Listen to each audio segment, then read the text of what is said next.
Opinion on Venezuela situation? About damn time. About damn time. Maduro has been one of the worst things to happen to Venezuela in a very long time. Like Chavez had a okay run. Like he managed to balance things out with his revolution.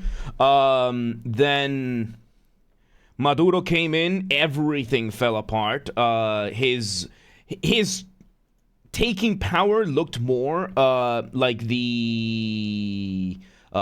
a communist revolution than anything else. What happened? Okay, so for those of you who don't know, the United States of America last time during the early hours of the day attacked Venezuela, destroyed their entire, or at least crippled their entire military, and captured Nicolas Maduro under the justification of capturing him for the narco-terrorism that they've been after him for several years now.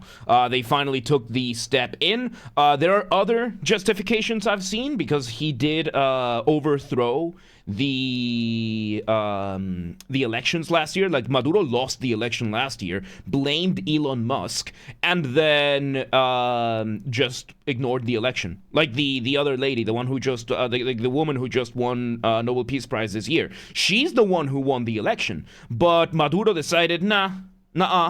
And he had his military right now was a combination of military personnel and cartel members. He is the leader of one of the cartels, something del Sol, something of the sun. And yeah, they had enough. They had enough of him, and they have toppled him. Venezuelans are waking up today. Every single Venezuelan I know is celebrating.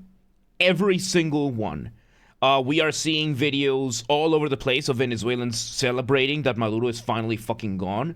And chances are they're finally going to be able to let the lady who won the election last year take power.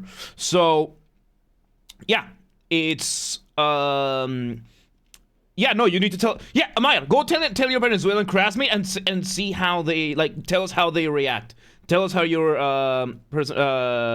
I don't think the cartel members are celebrating. No, but it was going to happen. Maduro was puffing his chest, warning that the U.S. would go to war with Venezuela and everything like that. And here's how you can tell if a military is good or not. Like, you don't have to be a military strategist to understand. Is by how many people there are on positions of higher power. For example, Venezuela had an army of anywhere between 200,000 and 400,000 active duty soldiers. Cookie, no, they're not. We just got this one. We're gonna start this one in a second. And Storm, welcome today. How you doing? So yes, Venezuela had an army, I guess they've been crippled right now, of 200,000 to 400,000 soldiers, out of which about 2,000 were highly decorated generals. And after that was everybody else, right? Like each general had their people under them, and those had their people under them, and those had their people over them. That's for 200,000 or 400,000 people, depending on which estimate you're looking at, right? Then you have the United States. The United States of America right now has about 2 million active duty troops plus reserves across all branches of the military. In total, the United States has about 850 generals. Very few, and out of those, only a handful are decorated. That level of bloat in the Venezuelan army goes to show how badly administrated it is. Because if you need a single, if you need one general for every 20,000, 2,000, let's bring a calculator, right? Let's bring a calculator. So let's say we have 400,000 soldiers and we have 2,000 generals. That is one general for every 200 soldiers beneath them. And that is the entire chain of command. That's insane. Even if we do the 200,000 by 2,000 generals, that's one general for every 100 soldiers. No army in history is this inefficient and gets to survive a war. The conflict with Venezuela has lasted about 4 hours because the United States came in, they destroyed all of their military bases or all of their critical military infrastructure, took Maduro, and left. Not a single American life was lost, and the conflict's over. It lasted 4 hours. There's no war. It's just they went in, struck, left, and that's it.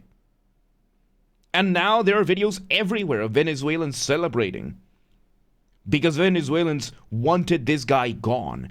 Everyone except the cartels. And now that the cartels are pretty much gone, then to trick or treat, just you still got black liquids, and he did. There you go. Any loss of life from Venezuelans? Probably from the military bases, yeah. Probably from the military and whichever other people they had to take out. As we said before, chances are the Venezuelan army had a good element of cartel people in it, because there's no way you would get a military to side that much with Maduro, with how much suffering there is in Venezuela other than the narco-terrorists. Venezuela used to be one of the wealthiest countries in South America because of all the oil that they have. Then Maduro came in and they became so poor that there was a time when they were instructing people how to eat their rabbits, their pet rabbits, responsibly, so that they wouldn't go through rabbit starvation. USA is bad at everything except doing military stuff. This just goes to show how bad the Afghanistan situation was. Like, if anything, because the United States, ever since the bombing of Iran, I heard an innocent Venezuelan girl died when she was leaping from the attack. That, considering the size of the attack, that is surprisingly low for collateral damage. That is surprisingly low. That, like, it's unacceptable that it happened, but it's surprisingly low. Like, I don't think, I don't, that's pretty much unheard of. Like how you go from music Venezuela government conspiracy? Conspiracy? What about this is a conspiracy? What about this is a conspiracy? Please do elaborate. What about this is a conspiracy? Sad but true? Yeah, usually in these kinds of armed conflicts, you see way more collateral damage. If the only collateral damage is a little girl, I'm pretty sure the United States is going to make sure that Venezuela is not real. Not really listening, so it's just general term used to describe talking about the government. Yeah, we're not talking about the U.S. government, we're talking about Venezuela. Venezuela is a psyop? Okay. Neon, welcome today. How you doing? So yeah, no. Anyways, no, I am 100% in favor of the United States finally taking out Maduro. He's still alive. Like, they took him alive, and he's probably gonna go through, because he was indicted in the Southern District of New York on narco-terrorist charges 6 years ago almost. And yeah, they're finally gonna put a stop to him. If anything, this and the attack on Iran last year, because it's already 2026, do you think USA should have this role in, like, international policing? No, but I don't see how we have a choice. I would much rather the US do this than Russia or China. Because sadly, we live in this world. And in this world, there are 3 major powers right now. There's the United States, there's China, and there's Russia. And if the US is not showing their big stick, China and Russia will. And I think right now with this show of force, because Venezuela was one of the proxies that, like, Iran and China were using to try weaken the US. And Russia has its own problems right now. Oh yeah, no, Russia proved how they didn't catch up on military tactics for a very long time. Still, they are, even with all of these problems, they are still a military superpower. They still are. China is China. And, yeah, no. No, valid, no. So, and then there's the United States, the most advanced military of the history in the history of the world. Like the UK used to have the two power policy, which was they would need to have enough military equipment to be able to take the next two powers together combined.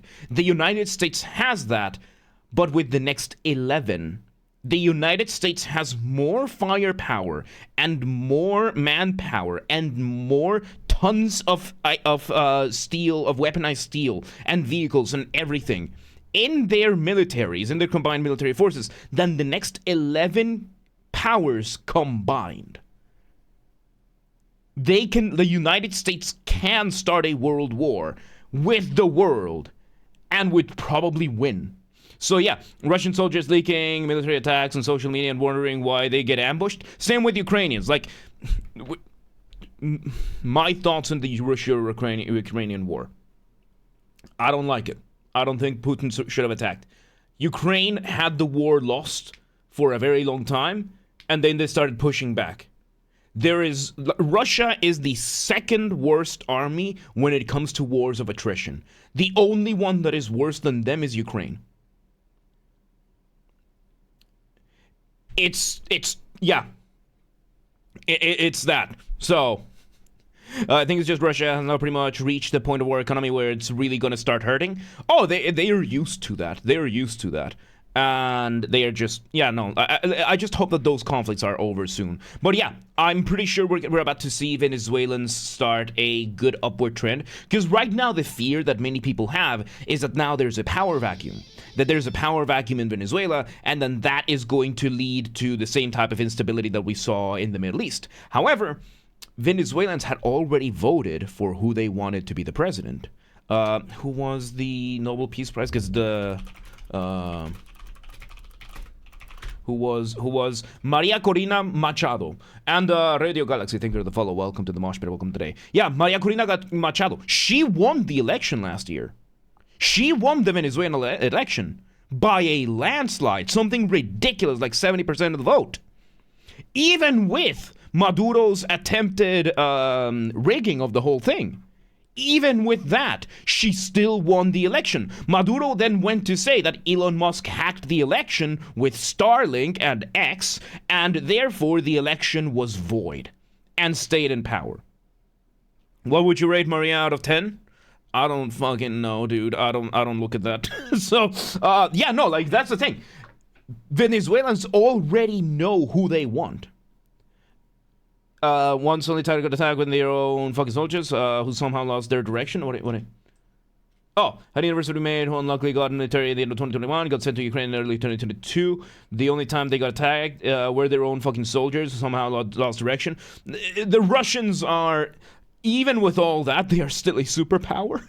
Which is, that just says more about the rest of the world than it does about Russia.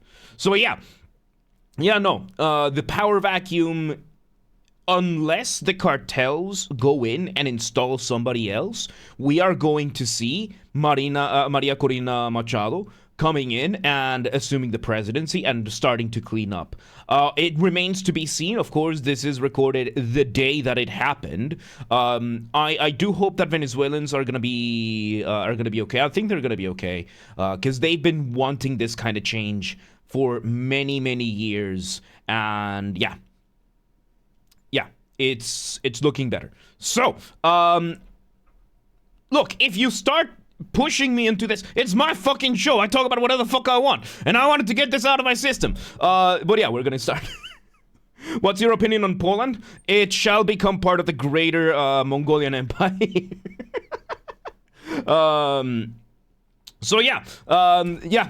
Venezuela, I think this is a good thing. The right thing done for the wrong reasons, I would say, when it comes to the United States. I would much rather have the right thing done for the wrong reason than the other way around. Funny through the GDLFAs. I appreciate it.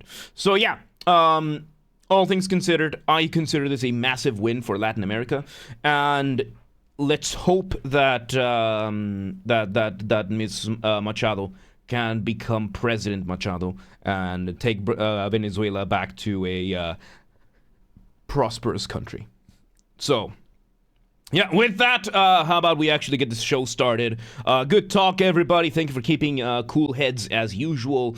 And yeah, let's go ahead and get started, shall we?